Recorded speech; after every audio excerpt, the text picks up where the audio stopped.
तो दोस्तों ये कहानी कहाँ तक सच है कहाँ तक नहीं, इस बात की पुष्टि अभी तक नहीं हुई है। ये 6 से 7 कब्रें दोस्तों अंदर मौजूद हैं और ऊपर का मकबरा आप देखिए, बहुत ही खूबसूरत दोस्तों मकबरा बनवाया गया है। मकबरे के ऊपर जाने का रास्ता, यहाँ से आप ऊपर पहुँच सकते हैं। तो hey guys, welcome back to Mukesh 25 YouTube channel. Welcome back to once again. तो दोस्तों मैं मौजूद दिल्ली के हौज घास इलाके में और दोस्तों आज मैं आपको दादी और पोती का मकबरा दिखाने वाला हूं। तो दोस्तों इसको किसने बनवाया और यहाँ पे दोस्तों कौन दफन है, एक्चुअल में दादी पोती का ही मकबरा है कि किसी और का है, तो इसके बारे में दोस्तों पूरा इतिहास मैं आपको बताऊंगा। वीडियो के अंत तक जरूर देखना। दोस्तों चैनल पर नए हो तो सब्सक्राइब कर लेना, क्योंकि इस तरीके के हिस्टोरिकल वीडियो आपको हमारे चैनल पर मिलती रहती है। तो चलिए दोस्तों मैं आपको दिखाता हूँ दादी पोती का टॉम्ब। तो दोस्तों ये जो दोनों मकबरे हैं, इसके अंदर बताया जाता है कि दादी और पोती की कब्रें हैं, यानी कि यहाँ पर दादी और पोती खेला करती थी और उनके मरने के बाद दोस्तों ये मकबरे यहाँ पर बनवा दिए गए। लेकिन दोस्तों ऐसा कुछ नहीं है, इतिहास में ऐसा कोई साक्ष्य या प्रमाण नहीं मिलता है। तो दोस्तों ये जो एरिया है, तो ये तुगलक काल में और लोधी काल में दोस्तों ये एरिया सूफ़ी संतों का था, यानी कि काफ़ी सारे सूफ़ी संत यहाँ पर रहा करते थे। तो दोस्तों इन मकबरों के अंदर किसी सूफ़ी संत की कब्र हो सकती है, या फिर दोस्तों किसी सेनापति और किसी जो उच्च अधिकारी, उच्च रैंक पे रहा होगा, उसकी दोस्तों कब्र यहाँ पे हो सकती है। जो तुगलक और लोधी काल में कोई रहा होगा, जो उच्च रैंक पे रहा होगा, उच्च ओहदे पे रहा होगा, तो उसके मरने के बाद दोस्तों ये मकबरे यहाँ पे बनवा दिए गए। तो दोस्तों इसके अंदर 6 से 7 कब्रें हैं और उस मकबरे के अंदर 5 से 6 कब्रें दोस्तों उसके अंदर हैं। और उसकी डोम पर दोस्तों आपको लालटेन नुमा एक स्ट्रक्चर दिखाई देगा। तो दोस्तों वो मकबरा तुगलक काल का है और दोस्तों ये मकबरा लोधी काल का है। जो तुगलक काल था वो 1321 से 1414 तक था और जो दोस्तों लोधी काल था वो 1451 से 1526 तक था। उसके बाद दोस्तों मुग़ल डायनेस्टी आ गई थी। तो दोस्तों लोधी और तुगलक काल में दोनों दोस्तों ये मकबरे बनवाए गए थे। इस मकबरे के अंदर कौन दफन है, इस बात की पुष्टि आज तक नहीं हो पाई है। लेकिन दोस्तों कुछ लोक कथाएं बताती हैं कि ये दोस्तों मकबरा दादी का है और दोस्तों ये मकबरा पोती का है। इस तरीके के मकबरे जो है तुगलक काल में बनाए जाते थे। और दोस्तों ये जो स्क्वायर शेप मकबरा है, इस तरीके का आपको लोधी काल में दिखाई देगा। जो ये मीनारें बनी हुई हैं, ऐसे मकबरे आपको लोधी गार्डन में देखने को मिल जाएंगे। तो पोती का टॉम्ब है ये, इसको मैं आपको अंदर चलकर दिखाता हूँ कि इसके अंदर भी काफ़ी सारी कब्रें बनी हुई हैं।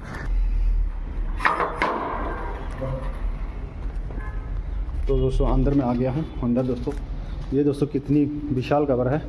जो कोई बड़ा अधिकारी रहा होगा, जो किसी उच्च ओहदे पर रहा होगा, ये उसकी कब्र है। और दोस्तों यहाँ पर 3 छोटी कब्रें और बनाई गई हैं जो उनके परिवार वाले की होंगी।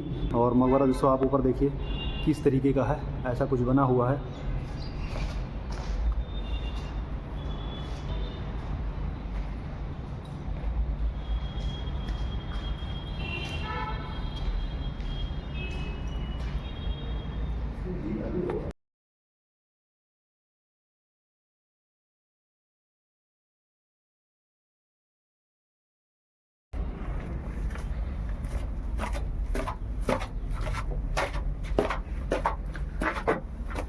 ये दोस्तों है मकबरे के ऊपर जाने का रास्ता, यहाँ से आप ऊपर पहुँच सकते हैं। ये देखिए दोस्तों मैं पहुँच गया इसके ऊपर।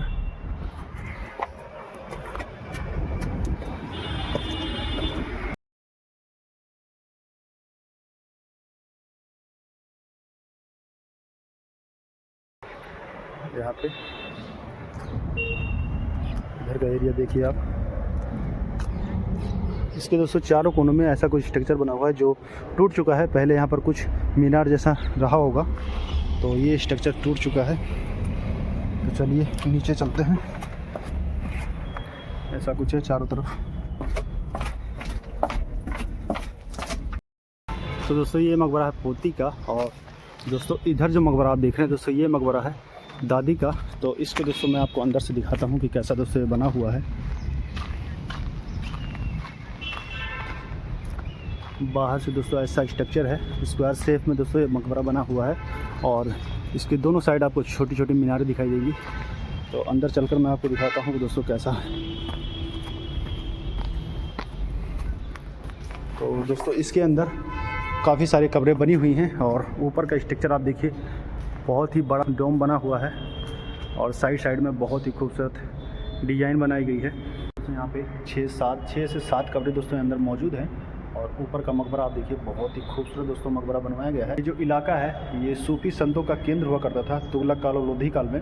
तो यहाँ पर दोस्तों किसी सूफ़ी संत की कब्र होगी या फिर दोस्तों किसी उच्च अधिकारी की कब्र होगी जो लोधी काल या तुगलक काल में रहा होगा, या फिर दोस्तों किसी सेनापति की कब्र होगी। तो दोस्तों इसके अंदर कौन दफन है, इस बात की पुष्टि दोस्तों अभी तक नहीं हो पाई है। लेकिन दोस्तों ये मकबरे लोधी काल में बनवाए गए और दोस्तों वो मकबरा तुगलक काल में बनवाया गया है। तो ये तुगलक काल और लोधी काल में कोई ऐसा व्यक्ति रहा होगा जो उच्च रैंक पे रहा होगा, तो उसके लिए इतना भव्य मकबरा दोस्तों यहाँ पे बनवाया गया। ये दोनों मकबरे अलग अलग टाइम पीरियड में बनाए गए हैं। जो दादी का मकबरा है वो लोधी काल में बनवाया गया है और जो पोती का मकबरा आप देख रहे हैं ये तुगलक काल में बनवाया गया है। इन दोनों मकबरों के बारे में ज्यादातर हिस्ट्री रिसोर्सेस हमको देखने को नहीं मिलते हैं। एएसआई के अकॉर्डिंग ये दोनों मकबरे दादी पोती के हैं, लेकिन इसका कोई प्रमाण नहीं है क्योंकि यहाँ पर कोई शिलालेख नहीं मिला है, या फिर शिलालेख मौजूद रहा होगा, समय के चलते वो मिट चुका है।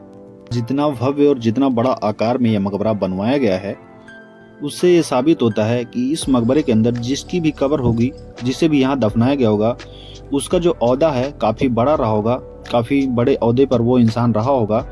जो दादी का मकबरा है वो लोधी काल का है, तो लोधी काल में कोई ऐसा व्यक्ति रहा होगा जिसका ओहदा काफ़ी बड़ा रहा होगा, इसलिए उसके मरणोपरांत यहाँ पर इतना भव्य मकबरा उसका बनवाया गया। क्योंकि दिल्ली पर जब दिल्ली सल्तनत कायम थी तो उस समय मकबरा बनवाना एक सम्मान की बात हुआ करती थी, और मकबरे का आकार और मकबरे की भव्यता से आप उस व्यक्ति के आधार का पता लगा सकते हैं।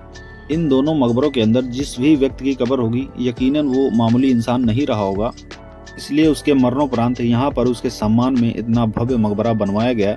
ना जाने इन मकबरों के अंदर किसकी कब्र है, क्या वाकई में ये दोनों मकबरे दादी पोती के हैं, या फिर इन दोनों मकबरों के अंदर किसी और की कब्र है, किसी और को इन दोनों मकबरों के अंदर दफनाया गया है।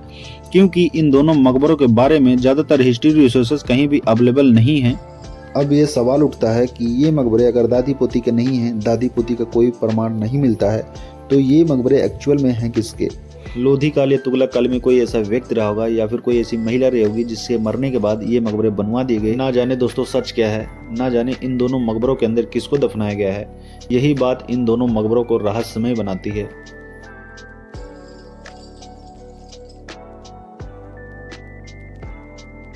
दोस्तों इन दादी और पोती के मकबरे को एक्सप्लोर करके मुझे बहुत ही अच्छा लगा। ये वीडियो दोस्तों आपको कैसी लगी कमेंट में ज़रूर बताना। मिलते हैं फिर किसी एक नई वीडियो के साथ, तब तक के लिए दोस्तों जय हिंद, वंदे मातरम।